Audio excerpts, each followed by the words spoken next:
I'm Dr. Edward Tarnawa, one of the REI physicians here at PREG, Columbia. Today we're going to discuss intrauterine inseminations. We oftentimes abbreviate them IUI, oftentimes joke and say that's another three-letter fertility word starting with I, but it's not IVF. It is a component of some treatment approaches that are available to us that are somewhere in between continuing to try on your own versus the more aggressive treatments such as IVF. Insemination essentially involves placing sperm directly in the uterus, bypassing two natural barriers, which are cervix and vagina. Typically, we coordinate inseminations with medication that we provide to the female member of the couple to try to attempt to achieve more than, or the ovulation of more than one egg. We call that superovulation. We monitor the cycle to give you some guidance in terms of helping to know when ovulation is going to occur, and that's time to do the insemination. When that time comes, we get a specimen from the husband, we centrifuge it, and what that does is removes the liquid component and some of the, let's say, more inferior sperm, those that are not as vigorous movers, or if they're moving at all. What we're left with are just the best moving sperm. We concentrate that in a very, very small volume of fluid and place it directly in the uterus through a very, very small catheter. The process itself is much like having a pap smear performed, except you don't feel it as much. The volume of fluid which is being inserted into the uterus is less than 1 milliliter, so there should be no cramping or any other type of discomfort. In terms of pre-treatment evaluation, that's important for everyone before we discuss the various fertility treatment options and which ones are right for you. When we see you and discuss your individual history and case, the results of those evaluations will allow us to have those discussions and figure out which treatment approach is right. In terms of success with IVF, it's important to understand that humans are far from efficient reproducers even at the best of times. In couples I'm never even destined to see, meaning they'll never go more than a year without being pregnant when they try, the chance any given month, even when things are timed just right, only about 15 or 20%. Another way of putting that is about 80% of those months it just won't work.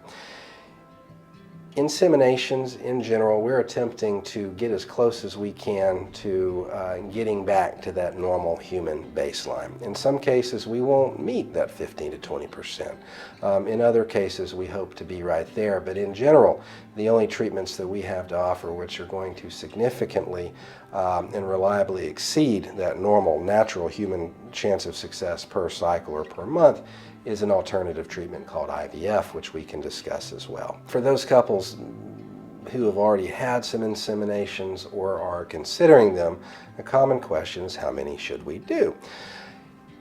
There's no exact right answer to that. In general, we recommend scheduling a follow-up visit after 3 unsuccessful cycles to just talk about the treatments and how they've gone.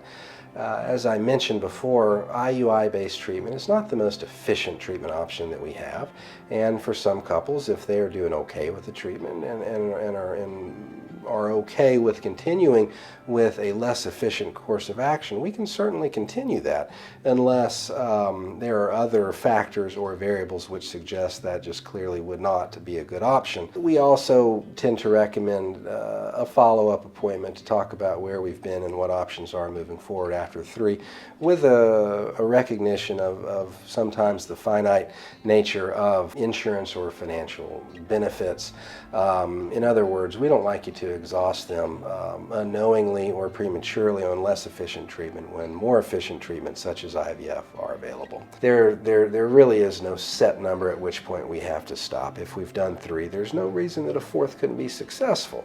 It's our opportunity to review where we've been, reiterate the difference between per cycle chance of success and cumulative chance of success after successive cycles. Different patients value efficiency differently. After 3 cycles, let's say, some couples are more than happy to consider. If we don't have major concerns over ovarian reserve or other factors, we're more than happy to support you as we move forward with additional treatments or additional similar type treatments. On the other hand, some couples at that point, after 3 unsuccessful cycles, due to the frustration associated with that, are ready to proceed to more aggressive treatment, which is also more effective and efficient. And that's a good opportunity to talk about those, how they differ compared to IUI, and to help you to make the best decision for you. Again, I'm Dr. Edward Tarnowa, reproductive endocrinologist here at PREG Columbia. If you'd like to discuss this further or have additional questions, please don't hesitate to give us a call or look us up online or just stop by.